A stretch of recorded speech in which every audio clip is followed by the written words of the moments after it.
Hey everyone, and welcome back for another deep dive.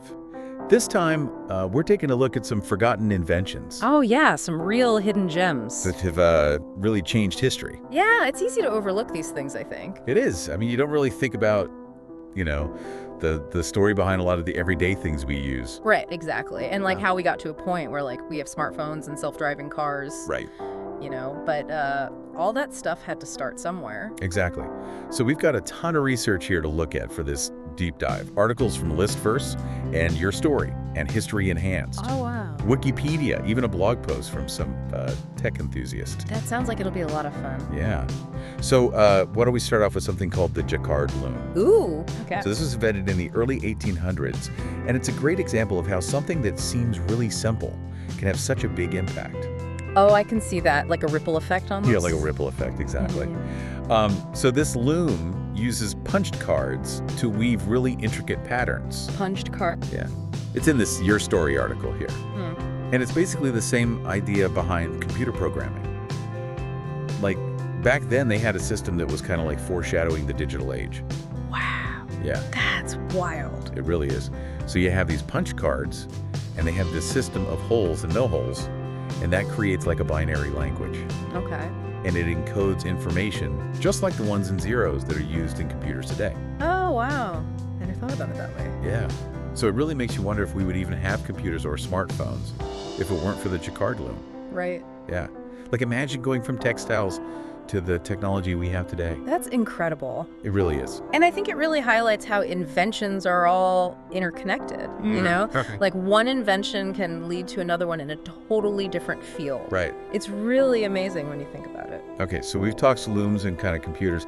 Now let's switch gears a bit. Yeah. Talk about the sextant. You ever heard of that? Oh yeah, the sextant. That's another one of those inventions that's so important, but people don't really think about it much. It's true. So the sextant was super important during the age of exploration. Oh yeah, definitely. Like back then, sailors could use it to figure out their latitude, and that made navigating the open ocean a lot easier. Oh yeah, before that they didn't really know where they were half the time. Right, like this, Your Story article says they would use the stars, which is, I kind of guess. That's scary. It's really scary. Imagine setting off on a voyage and not knowing where you are. Yeah, no thanks. Right.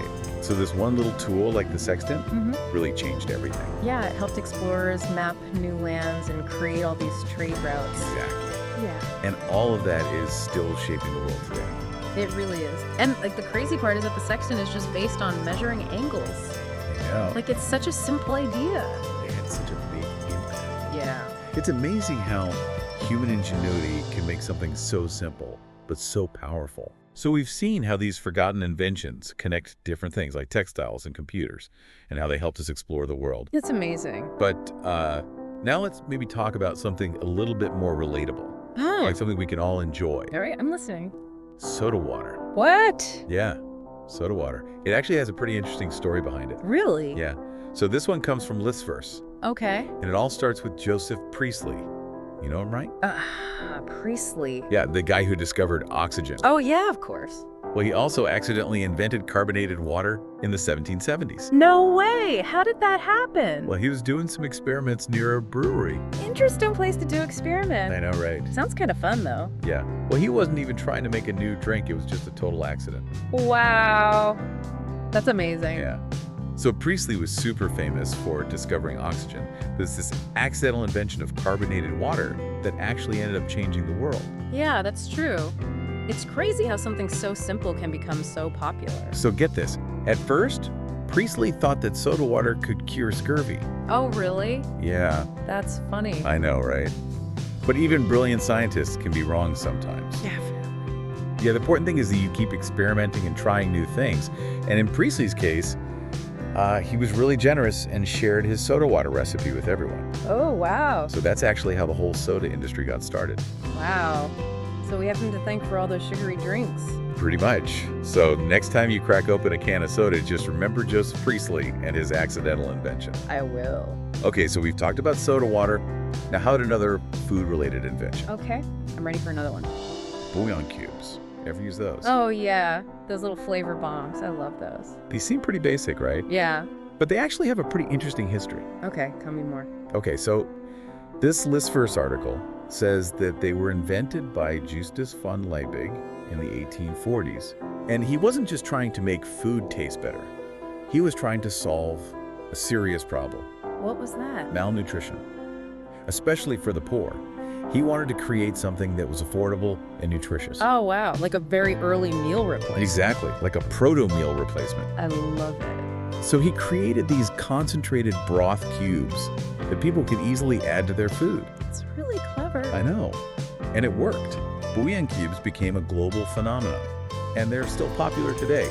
You know them as OXO cubes. Oh, wow. So they went from being a solution to malnutrition to a global brand. Yeah. And it's kind of similar to the Jacquard Loom, right? Yeah. Both of them were invented for one purpose, but they ended up having this huge, unexpected impact on the world. Yeah, that's a good point. You never know what kind of ripple effect your inventions will have. Exactly. Sometimes the most unexpected outcomes are the ones that change the world the most. I agree. It makes you wonder what inventions we have today that will be the forgotten giants of the future. That is a great question. Yeah. But speaking of unexpected outcomes, let's talk about an invention that had a lot of potential, but just never really took off. The electric piano. The electric piano. I didn't know that was a forgotten invention. Oh, yeah. This one comes from Listverse again. Okay. And it was actually invented by a Nobel Prize-winning chemist named Walther Nernst. A chemist. Wow, that's surprising. Yeah, and it was back in 1930. It was called the Neo-Bechstein-Flügel. That's a mouthful. I know, right? And get this, it had a built-in radio and record player. Oh, wow. That's so cool, like the ultimate entertainment system. Right. They were really trying to push the boundaries of technology with this thing. So what happened? Why is it forgotten? Well, professional musicians just weren't that into it. Really? Why not? They didn't endorse it. And without their support, the electric piano just couldn't really find a market. Oh, that's too bad. It sounds like a really cool invention. Yeah. But it's a good lesson, I guess. Even if you have the best technology in the world, you still need people to actually want it. Yeah, that's true. Marketing is just as important as the technology itself. Exactly. And speaking of inventions that struggle to find their place, have you ever heard of the Amphicar? The Amphicar? Yeah, it's a car that can also be a boat. What? Yeah. It's featured in this History Enhanced article. That sounds crazy. Did it actually work? Well, it worked in theory, but it was never really that popular. Oh, yeah. It just wasn't practical. I can see that. Yeah, like it was a cool idea, but maybe the world just wasn't ready for a car that could also float. It's interesting though, right? Like how some inventions are just ahead of their time. They are. Yeah. And you never know what's going to catch on and what won't. You really don't. And then sometimes you have these inventors who are so passionate about their ideas. Oh, yeah. That they just refuse to give up even when everyone else is telling them it won't work. Yeah. Like Stanley Meyer and his water-powered car. Oh, yeah, that's a classic example. So this is from a Medium article. And basically, Meyer claimed that he had invented a car that could run on water. Using water as fuel. Yeah. He said he could split water molecules into hydrogen and oxygen and use that to power the car. That's incredible. I know. But a lot of people were skeptical. Oh, I bet. And he faced a bunch of legal problems and accusations of fraud. And then in 1998, he died suddenly under really mysterious circumstances. What? Really? Yeah, That's crazy. it is. Some people think he was silenced to protect the oil industry. Oh, wow. And other people think his invention was just a hoax. I guess we'll never know for sure. It's one of those mysteries that will probably never be solved. Yeah. But it does make you think about all the challenges and risks that come with trying to invent something truly groundbreaking, It does. especially when it challenges the status quo. Right. And it's important to be critical when you hear about these incredible inventions. Definitely. Don't just believe everything you hear. Exactly. You have to demand evidence and look at things with a skeptical eye. Yeah. It's good to be open to new possibilities, but you also have to be careful not to get fooled. That's a good point. Okay. Okay, so I think it's time to take a break, but stay tuned because we've got a lot more fascinating forgotten inventions to talk about. Oh, yeah. I can't wait. This is just the beginning of our deep dive. You know, it's amazing to see how all these inventions are connected in a way. Yeah, like little threads running through history. Exactly. Like a big tapestry of human ingenuity. It makes you wonder what things we use today that people will think are amazing in the future. Right. Like what will be the next forgotten giant? That's a good question. But we'll save that for later. Okay. For now, I've got another crazy invention for you. Okay, hit me with it. Swim fins. Swim fins. Yeah, but not the kind you're thinking of. Oh. These were invented by Benjamin Franklin. What? Benjamin Franklin invented swim fins? He did. Yeah. Apparently, as a kid, he loved to swim and was always trying to find ways to swim faster. Okay. So when he was like 11 years old, he invented these wooden swim fins. Wow. Look at this. They were for his hands, not his feet. What? Hand fins? Yeah, I know, it's weird. That's so strange. I've never heard of that before. Yeah, it's in this list-verse article about bizarre inventions. Okay. And apparently they did make him swim faster. Okay.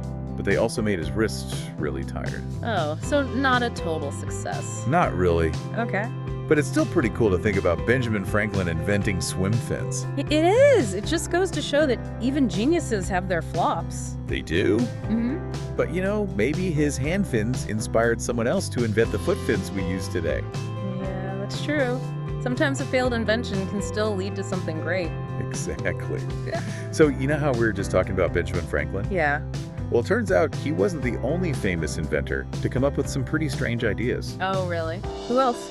Leonardo da Vinci. No way, Da Vinci. Yeah. Apparently he was obsessed with giant crossbows. Giant crossbows. What? Yeah. There's this article in History Enhanced about it. Okay. And basically he designed this massive crossbow that was like 81 feet long. 81 feet? That's enormous. I know. Can you imagine that I thing? can't even picture it. It must have been terrifying. So what was it for? Well, it seems like it was more about intimidation than anything else. Yeah, okay. Da Vinci thought that the sheer size of the crossbow would scare enemies into surrendering. Wow. So it was like psychological warfare. Exactly. That's pretty clever, actually. It is. It shows that Da Vinci wasn't afraid to think outside the box. Yeah, he was a true visionary. He was. Okay, so let's get back to the world of technology, All right. but with a twist. Okay, I like twists. What is it? Alexander Graham Bell. The telephone guy. Yeah. But did you know he also invented one of the first metal detectors? Really? I had no idea. Yeah. It's mentioned in this list-verse article. Wow, okay. So it all started when President James Garfield was shot. Oh, wow. Yeah. The doctors couldn't find the bullet. That's scary. It was. So Bell came up with the idea of using an electromagnetic device to try and find it. Oh, that's smart. Yeah, it was a really innovative idea for the time. So did it work? Unfortunately, no. Oh, no. Yeah, there are a couple theories about why it didn't work. Okay. Some people think that the metal coils in the president's mattress interfered with the detector. Oh, that makes sense. And other people think that Bell wasn't allowed to check the entire president's body for the bullet. Oh, wow. Yeah, kind of a sad story. It is. But it's still pretty cool that Bell tried to use technology to save the president's life. It is. It shows that he was a real problem solver. Definitely. Okay, are you ready for some more? Nikola Tesla? Oh, yeah. Always.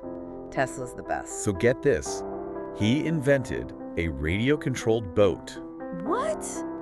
A radio-controlled boat? Back then? Yeah, back in 1898. That's crazy. That's way ahead of its time. I know. He called it the teleautomaton. The teleautomaton. Okay. And he showed it off at Madison Square Garden. Oh, wow. Yeah, people were blown away. They'd never seen anything like it. I bet. A lot of people thought he was controlling the boat with his mind or something. Oh, that's funny. Yeah, they didn't understand how radio waves worked back then. Right. But it's amazing to think that this invention that seemed like a novelty at the time is now the basis for so much of our technology. It really is. Like remote controls and wireless communication all started with Tesla's radio-controlled boat.